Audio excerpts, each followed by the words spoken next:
What's up, guys? Trevor here, the listing guy. Excuse me. So, riding around, just got my oil changed. Been getting back in the grind this week, and wanted to circle back around to part of the process of transitioning full-time into real estate from my construction business. In the construction world, after your brand is established, there's so much work out there, people really start reaching out to you. I mean, you have to constantly market, but the marketing is making sure your information's out there and then people contact you. I learned really quickly in the real estate game, I guess eventually it'll probably be that way, but as a newcomer, nobody's reaching out to me to sell their house. So the first month, I'm told, hey, let everybody know, what you're doing, friends, family, sphere of influence. If anybody in that realm has a need, maybe they'll use you. Great. I did that. I did get a few contracts that way, but that pool dries up pretty quickly. People typically only buy a handful of houses or do a handful of transactions in their entire lifetime. So I needed some fresh stuff, and I really didn't have time to establish a brand over the next year or two, which I am going to be working on, to be getting that kind of organic phone call, people reaching out to me situation going.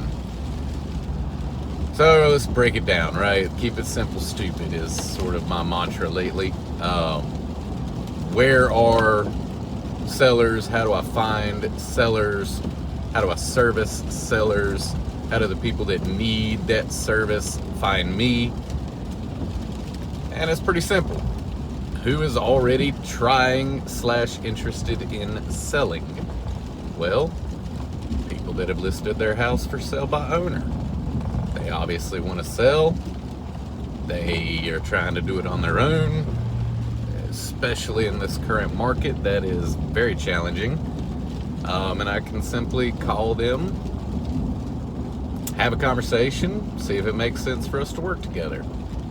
So that's what I started doing, and it works. It's good. You offer a service. Typically, they're trying to save some money on commission, but if you can provide additional value to where what they're investing in you as an agent to represent them is actually a benefit, not a hindrance, then it works out great for all parties, and you can get the job done a whole lot more efficiently. The other one are people that were on market and expired, meaning they did not sell, and they are no longer working with the agent that was trying to sell them. Well, you can easily get that information, and you can call them and see if they're still interested in selling, and if so, maybe you've got a more unique approach or a more aggressive approach that you think will work to actually get that property sold. In my case, I do, and I've been able to prove it. I've sold 30 homes in less than 6 months. So you simply have that conversation. If it's something they're interested in, you meet, get an agreement, you list the home, you get a sale.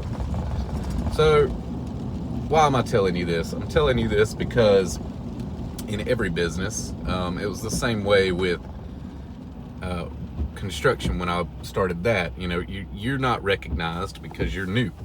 That's fine. So there's really only a handful of ways to get clientele. Either A, people you know, or B, people you don't know. The people you know part's easy across the board. You just reach out, let them know what you're doing, introduce your product or service. Great. People you don't know is the tricky part. To get in front of people you don't know takes time in traditional marketing. So the only two options without taking time are paid ads. In the construction field, that was Angie's List, or one of those kind of paid ad services where you pay per lead. Same thing applies in real estate. You can get in Zillow.com and pay for leads and hunt them down and chase them and beat yourself over the head trying to get deals out of that service and spend a bunch of money in the process. Or you can go directly to the source. In real estate, that is cold calling.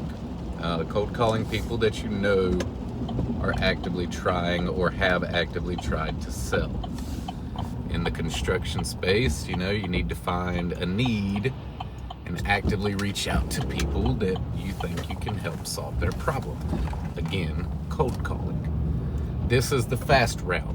You have got to do long-term marketing also, because you don't want to be doing the cold calling method forever. You want to establish your brand and reputation, but that takes time. And it isn't going to be overnight when people start calling you. So you have to call them. So keep it simple, stupid, right? Build your brand in the background. But in the meantime, you got to keep your bills paid. So if you have a little extra money, you can pay for those leads and get them that way. If you don't have a lot of extra money, find the leads on your own and cold call them. Keep it simple.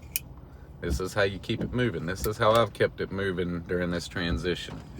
I got into the industry. I figured out, hey, ultimately it's the same thing. The marketing is the same. The process is the same. It's just a different service. How do I reach the people that need my service? How do I create value in my service? And then execute. This is the plan. This is what's working. This is what I plan to continue doing. There's no sit around and wait in any business. If you're sitting around and waiting, you're going to be hungry. So get out there and move and shake, It's grassroots up front until your brand is established. When I left the company, and even today, I still get phone calls organically. But I spent a lot of time building my brand and my reputation, and we became recognizable in the area. The same thing's going to happen as an agent, but it takes time. In the meantime, I still got to eat and keep my bills paid and keep my family happy. So it's grassroots. Cold calling, cold messaging, cold emailing people that I know have a need for my service. Staying in contact with friends, families, co-workers, associates, anybody I've ran into in the past. Making sure they're aware of what I'm doing if they have a need that should arise. And trying to become the most well-educated in this field that I can be, so that I create the absolute most value possible, so that when somebody does come to me or choose to use me, I can perform the absolute best possible service there is, and they are very happy and leave great reviews, further building my brand and reputation. This is how it's done across the board. It really doesn't matter what business you're in. So keep it simple, stupid. That's a mantra that my BIC has been preaching to me. It's a mantra that we used in construction when we were building that business. Same thing for investing. Keep it simple, stupid. Stick with what works, and you have to give it time. Nothing happens overnight, but if you're pressing consistently every day, you will get the results, and you will survive, and you will be able to grow it. So give it a little bit of time, give it a little bit of effort, and rock on. Until next time.